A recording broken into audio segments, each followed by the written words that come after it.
So suicide awareness, question and answer from my stories. A follower asked, do suicide contracts actually work? Or what I assume they mean is, do they hold up in court?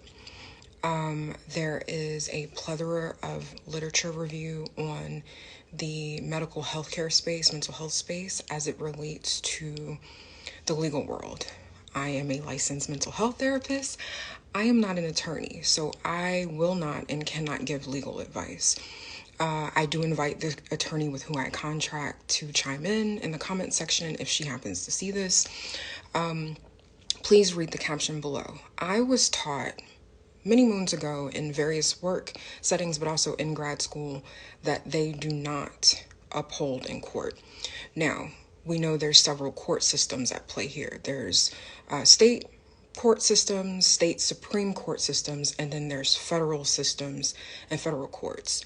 Mental health therapists operate on both the state and federal level as far as guidelines to our practice. So also be aware of that. I've included Psych Your Mind's risk assessment policy in the current story, so please take a look and see if that is helpful to you to understand if suicide contracts hold up in court.